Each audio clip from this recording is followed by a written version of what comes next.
Swayam Prabha. Digital India. Educated India.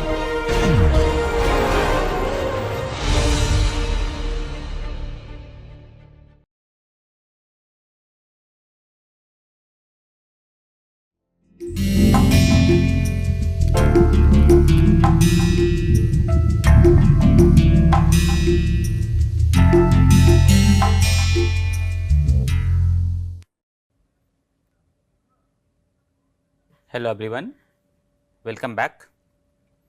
In the last class we started the discretization of continuous functions and their derivatives. So, we basically took a stencil, basically discretize our domain into number of grid points, took a stencil, it can be 3 point stencil, 2 point stencil, 5 point stencil and so on and so forth, and we can approximate our derivatives on that stencil. And we basically discretized using one sided formulation, two sided formulation, and we basically saw the properties, what are the errors and how the errors basically diminish as we go from one sided formulation to two sided formulation, or basically from the forward or backward differentiating to the central differentiating. Okay, and we talked about the discretization error and the round off error and so on and so forth. We also looked at the general discretization scheme, where we saw that for a given stencil, one sided or both sided, you can basically discretize your function and get the derivative, get approximation for your derivative. Okay. Today what we are going to do is basically see how the functions behave and the derivatives are captured using the different schemes, and then we will go to something called compact scheme. Okay. So, the compact scheme, as the name sounds, it is basically uses a compact stencil and gives you a better approximation of your derivative. Okay. So, we will look into those things today. To begin with, just recap quickly. Okay. So, for example, for the first order derivative, and if this is your point I plus 1, I minus 1, I plus 2, I minus 2 and so forth. Okay. This is uniform grid. Okay. So, this is x, this is x plus h, x plus 2 h, x minus h, x minus 2 h. Okay.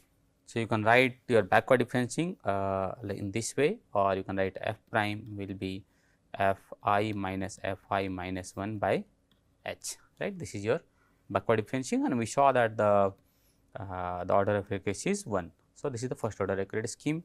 Similarly, you can have f prime using the forward scheme, forward differentiating scheme, become f I plus 1 minus f I by h, and this also will have the order h. This plus or minus does not matter. Okay, you can, I think it can be minus here. Okay, if you do the terrestrial approximation, but what we are interested is that with what power the error is going down. So, what is the power to the h? So, this n or delta x to the power n, whatever you want to use, the n is what matters, and that gives you the order of accuracy. Okay. Similarly, if you use the both sides central differentiating, let us say use I plus 1 and I minus 1. So, then you can write f I is equal to f I plus 1 minus f I minus 1 by 2 h, right. And we saw that this order of this scheme is h square, right. So, this actually matters a lot, because as we saw that let us say your h is equal to 0.01. So, in these two cases, in the first order cases, your error is of the order of your grid size, but if you go to the second order scheme, it goes, the error goes as h square, which is basically 10 power minus 4 for this size, right. And similarly, we also saw that using the generalized differential schemes, you can get higher order approximation also using the central differentiating, or you can have the one sided also. Okay. So, if you use I minus 2, I minus 1, I plus 1 and I plus 2, you can have this basically a f I plus 1 minus f I minus 1 by h, and plus b f I plus 2 minus f I minus 2 by h, and we found the value of a and b, okay, by comparing the different terms in the Taylor series on left and right hand side. different derivative terms. Okay. So, A we found to be 2 by 3 and B we found to be minus 1 by 12. Okay. So, these are some differential schemes that we have derived in the last class. We also derived the higher order scheme. For example, if you want to get del to f by del x square, which is a second order scheme, f double prime will be basically f I plus 1 minus 2 f I and plus f I minus 1 by h square, right. So, this is your second order term and this is also second order equality scheme. Okay. Right. Now, let us see how these different derivatives behave. So, let us take a very simple sine function. Okay. So, between 0 to 2 pi. So, this is my 0 to 2 pi, okay, and sine function would be something like this, right. So, we want to see how this function behaves. Okay, the derivative, we want to calculate the derivative of this. So, this is your f x, right. So, so of course, this is f x equal to sin x, right. So, then your f prime x will be cos x, right. So, this is what we know from the calculus, but here instead of using this formulation, what we are going to do, we are going to use 4 different approaches: the forward differentiating, backward differentiating, central differentiating and the central differentiating 2 and central differentiating 4, okay, as we saw in the last slide, all these 4 schemes. Okay. So, basically what we are going to do, we will make a mesh. So, here the mesh size is 0 to 2 pi and we have taken the h is equal to 0.2, right. So, your mesh is, let us say this is 0 to 2 pi and then this is your h. Okay. So, each of these is basically equal to 0.2. So, you can get the number of grid points that you are getting. Okay. So, this is around 6.28. So, 6.28 by 0.2 would be around your number of grid points, okay, and maybe plus 1, right. So, if you try to, so now that you know the function is sin x, so you can get the sin x value at every discrete point, okay. And then once you get those value at sin of every discrete point, if you are using for the forward difference, okay. So, what you will do, you use sin x plus h minus sin x by h, right. So, this will give you the forward differentiating. Similarly, you can do the backward differentiating and other formulations that we discussed. So, if you do that, this is how your plot will look like. Okay, this is df by dx, okay, and this is against x, and you can see this goes up to 6.28, which is basically nothing but 2 pi, right. So, there is an actual curve, dot dot curve, which I do not know if you are able to see it. This is below the magenta line. Okay. So, basically both are overlapping. So, before that, just look at the forward differentiating. So, you can see that the blue lines, these blue line curves that you see are basically the forward differentiating, and I will just make it little bold. So, this is your actual line. Okay, this is your actual line. Okay. So, you can see that this is slightly shifted on the left, okay, when you use the forward differentiating. On the other hand, if you use the backward differentiating, which is the green line, okay, this is slightly shifted to the right. Okay. The CD2 and CD4, they are basically nearly overlapping the actual cos x curve. Okay. So, if you now try to compare this with basically the error, if you want to take the error. Okay. So, we want to see, because this is not very well visible here, how much is the error compared to the actual solution. So, what I have done here is this is the, so when you we are actually calculating f x, f prime x minus f prime x estimated. Okay. So, estimated using your final differential scheme or central differential scheme or the schemes that you are using, and this is your actual value. Okay. So, if you see the blue line, okay, so that is your forward differentiating scheme. So, you can see that error is quite big, okay, and it becomes maximum around pi by 2, okay, and then here also at 3 pi by 2 you have the error very high. Okay. Similarly, if you use the backward differentiating scheme, so it also has the error And you can notice one thing that this error is kind of one is going on the right side and other is going on the left side, right. So, in the last class we discussed that depending on the sign of the convection, okay, you may have one scheme stable and another scheme unstable. So, that is what you are seeing here. So, the blue one is left running and the green one is right running. Okay. So, the green one also shows the similar error here, which is basically the backward differentiating. Okay. If you look at the CD2, this the red line that you see here, okay, this line, okay, this is the error that you see. Okay. So, the error in the central differentiating, it becomes nearly 0 at pi by 2, okay, and maximum at 0, pi and 2 pi. Okay. Now, if you go to the CD4, okay, which is the fourth order central differentiating, okay, and you can see that in this particular case these are the dotted points, okay, that you can see, these are the points which are basically on 0, right. So, the error is very low in the case of CD4. Okay. So, as you increase the order of accuracy, the error in approximating the derivative goes down. So, that is what we learned from this. Okay. So, we always strive to gain the maximum accuracy that we can. Okay. Of course, it comes at a cost that if you are using CD4, your stencil size is big, that means you are using 5 stencil size. Okay. So, I plus 1, I plus 2, I minus 1 and I minus 2, right. So, stencil size is quite big, okay, if you are using let us say the CD4. So, their calculation also becomes little bit expensive, but at the same time it gives you more accuracy, right. Now, we will look at the compact schemes. This is also called the Padé schemes, okay.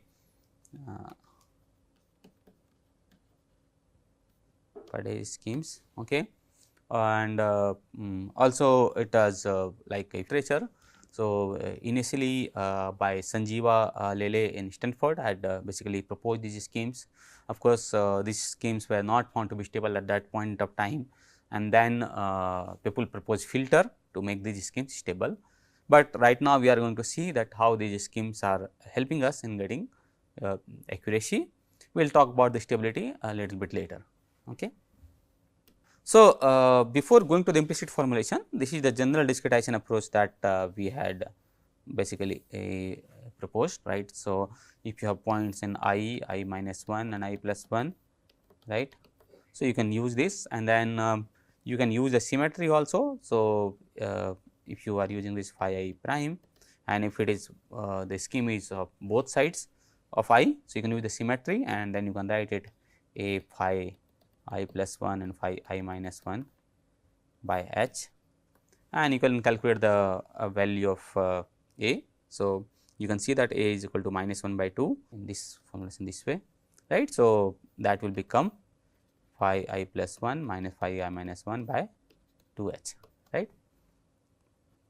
Now, what if so here on the left hand side you have just one derivative that you are calculating at the point of I, okay, and then you are making use of this I minus 1 and I plus 1, right. What if you basically make use of stencil while calculating derivative? So, it not only calculate at I, but also calculate at I minus 1 and I plus 1, okay, while you are keeping the stencil size same, right. So, you are making use of I plus 1, I and I minus 1 for calculating your functions, and at the same time you are also calculating the derivative at all 3 points, okay. So, what we had earlier is phi I prime is was basically a by 2 h if I to write phi I plus 1 minus phi I minus 1, right. This is an explicit scheme and here a becomes 1, right. If I want to solve it implicitly, that means I want to get the value of not only phi I prime, but also phi I minus 1 prime and phi I prime, okay, and we write our scheme in such a way that there is a alpha multiplying here on both the sides, right, phi I plus 1 and minus phi I minus 1, right. So, in this case you can see if you look at the stencil, okay, so you are trying to calculate all three derivatives at the same time, I minus 1 and I plus 1, and that gives you an implicit system. So, how does it give you the implicit system? I will just show you in a minute. Okay. And if you are using only I minus 1 and I plus 1, so this is the points that you have anyway on the right hand side, right. So, this is the explicit stencil because you have the functions known here. These are the implicit stencil because you are trying to calculate the function on this point, and they are basically depending on left and right. Okay. So, just let me show you how basically it gives you the implicit system. So, I am sure many of you appreciate it already, those who have worked on the implicit schemes. If not, I am just going to derive it for you, okay, and show it to you that how it leads to an implicit system. Okay. So, my function is alpha phi I plus 1 prime plus phi I prime plus alpha phi I minus 1 prime is equal to a by 2 h phi I plus 1 minus phi I minus 1, right. This is, so if you take I equal to 1, right. So, this will become alpha phi 2 prime plus phi 1 prime plus alpha. So, this will be your boundary condition, right. So, if you have this I plus 1, I plus 2, and let us say we use 1 and n. Okay. So, these are my boundary points. You will have to give some boundary conditions here, okay, some boundary condition, or it can be a periodic thing. Okay. So, then we will start with I equal to 2. Okay.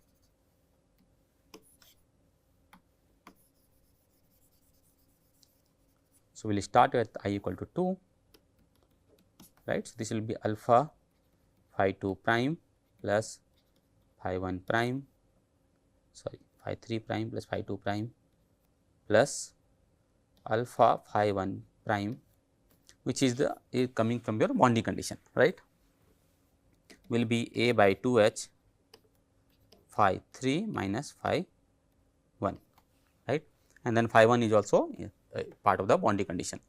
Okay, let us say if you do I equal to 3, then this will be alpha phi 4 prime plus phi 3 prime plus alpha phi 2 prime will be a by 2 h phi 4 minus phi 2, right. So, similarly you can go on, okay, till the point of n minus 1, right. So, you can write it in as a system. So, we are solving plus phi 2 prime, phi 3 prime, phi 4 prime, and so on and so forth will be basically a by 2 h, okay, and let us write the left hand side. Okay. So, if you look at this expression, so your alpha is multiplying the phi 3 prime, okay, and 1 is multiplying the phi 2 prime, and this is the part of boundary conditions. We are not going to write it. So, other things will be 0, all others will be 0, right. If you go to the next expression, this one, so now this is for 3. So, alpha is multiplying the phi 4 prime, and your 1 is multiplying phi 3 prime, and 2 is multiplying the phi 2 prime is multiplying alpha. Okay. So, this will become alpha 1 alpha, and then all other things will be 0 0. Similarly, if you keep on going, okay, wait a second, this will be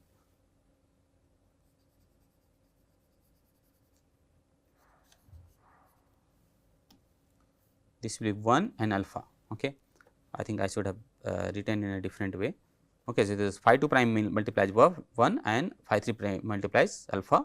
So, this will become alpha 1 alpha.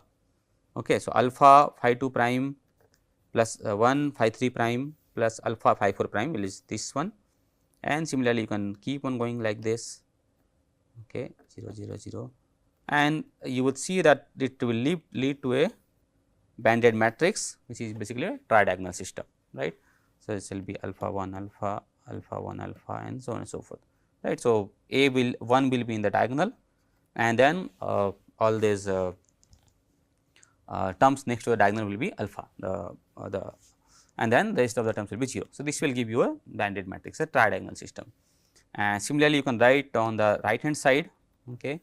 So, right hand side, if I write it in terms of phi 2, phi 3, phi 4 and so on and so forth all the way to phi n minus 1. Okay. So, you can see here this is phi 3 minus phi 1 and phi 1 is the boundary condition, right. So, this will just become 1, okay.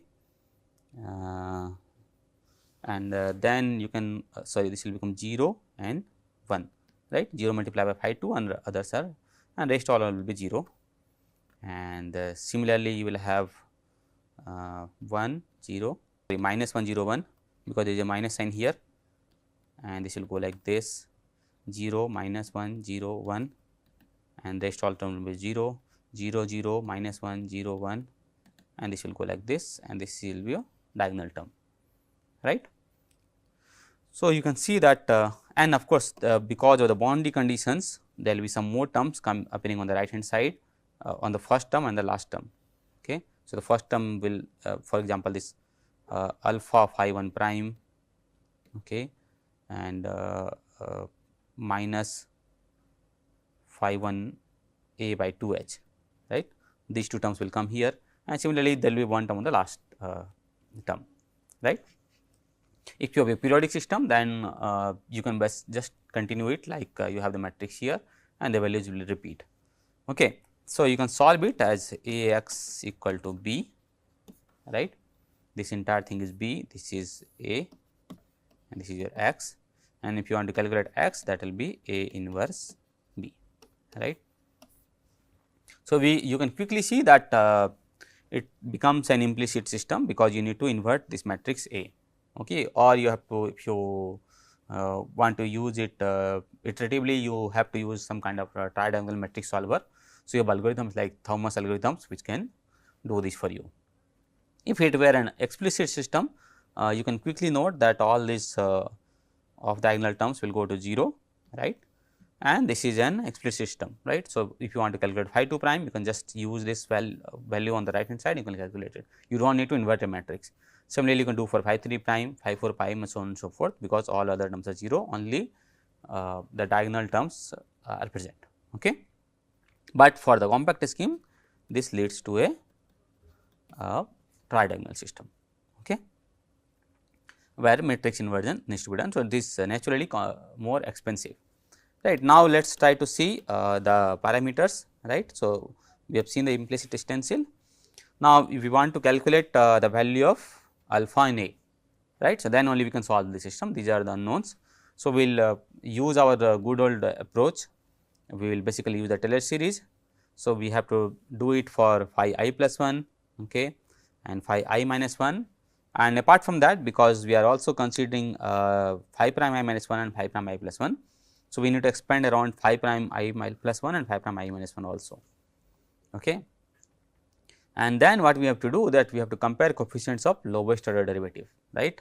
So, we can compare the value of phi I prime and so on and so forth, right. So, if you compare because there is no phi I on the either side, so we will start with the phi I prime, okay. So, if you compare the coefficients of phi I prime, okay, so let me just do it for you, so that it becomes a, yeah. So, you have alpha phi I minus 1 prime plus phi I plus 1 prime, alpha will be A by 2 h, okay, phi I plus 1 and minus phi I minus 1, right. So, you can write phi I plus 1 will be phi I plus h phi prime I plus h square by factorial 2 phi I double prime plus h cube by factorial 3 phi I triple prime and so on and so forth, right. And similarly, you have phi I minus 1 will be phi I minus h phi I prime plus h square by factorial 2 phi I double prime minus h cube by factorial 3 phi I triple prime, right. And similarly, you have phi I plus 1 prime will be phi I prime plus h phi I double prime, right, because we already have 1 prime here, okay, and then you have h square by factorial 2 phi I triple prime and plus h cube by factorial 3 phi I 4 prime, and so on and so forth. And similarly, you have phi I minus 1 prime. Okay. So, that will give you phi I prime minus h phi I double prime plus h square by factorial 2 phi I triple prime minus h cube by factorial 3 phi I 4 prime. Okay. Now, you have to multiply this by alpha, right, this both multiply by alpha, and this is basically a by 2 h, right, this both, this is a by 2 h and this is minus a by 2 h, right.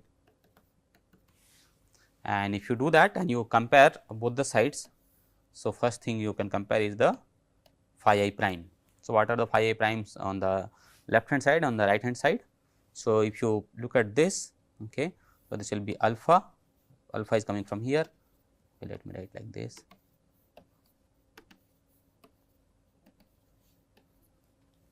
Okay, and this is alpha plus 1 and then again alpha plus alpha. So, this is on the phi I prime on the left side, okay, and on the right side you have a by 2 h, okay, and then you are taking 5 I plus 1, right. So, this will become, okay, so phi I plus 1, this will become h and minus h, okay, which is basically h plus h. So, this is nothing but, and this is phi I prime, right. So, this is 2 alpha plus 1 will become a by, so this is 2 h 2 h, this is v is equal to a. So, this is your first equation which I have written here, okay. So, 2 alpha plus 1 is equal to a. Similarly, now you can compare the triple derivative, okay. So, now you can compare the triple derivative phi I triple prime, okay, and once you compare that, you will have again another expression between alpha and a, okay, and this is now here the factorial 3, okay. So, that will become, I think, alpha equal to a by 6 or so, okay, yeah, this will be alpha equal to a by 6. So, now you have two unknowns and two equations, you can solve these two equations and you get alpha equal to 1 by 4 and a equal to 3 by 2, right. So, your expression will look like, so alpha phi I minus 1 prime plus phi I prime plus alpha phi I plus 1 prime will be a by 2 h phi I plus 1 minus phi I minus 1, right. So, alpha value is 1 by 4. So, 1 by 4 phi I plus I minus 1 prime. Okay. So, these are symmetric on both sides. So, does not matter, plus phi I prime plus 1 by 4 phi I plus 1 prime will be a is equal to 3 by 2. So, this will become 3 by 4 h phi I plus 1 and phi I minus 1. Okay. So, you can write a little piece of code to basically solve these equations for phi I prime, phi I minus, I mean the entire system of equations of phi I prime, and when you invert it, you basically can get the gradients everywhere. Okay. So, similarly you can go for the higher order. So, I just want to show you some relations. Okay. So, this is a simple sine function. Okay. This is now it is sine 5 x. Okay. So, the df by dx will be 5 cos 5 x, right, and I have taken 51 grid points and the distance is, I mean, 0 to 3 and 15 grid points. So, I am comparing the exact solution which is red and the CD2 which is blue and the compact 4 is basically black. Okay. So, here it is not that visible, but you can see there is some difference here. Okay. So, remember this both compact 4 and CD2 they are both done using I plus 1 and I minus 1, only 3 point stencil. Okay. Yeah, one thing I forgot to mention here is that because we are comparing the third derivative, okay, to get the values. So, the next one will be the fourth derivative, okay, phi a to the 4, and your order of the accuracy will be the fourth order. Okay. So, you can see the difference here.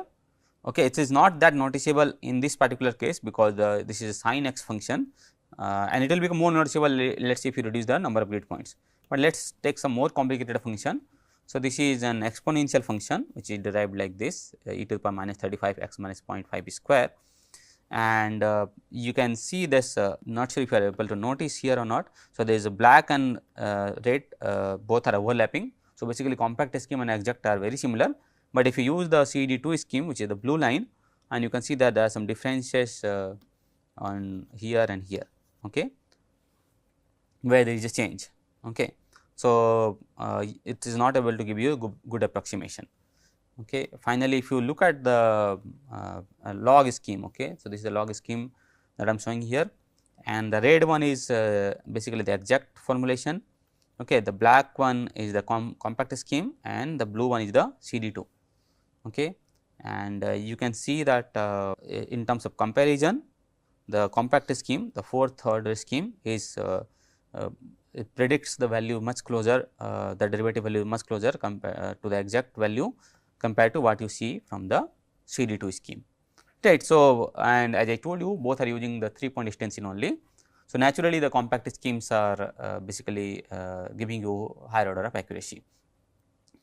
Okay. So, in the next class we will see that how we can use this compact scheme to get even further higher order derivatives approximation.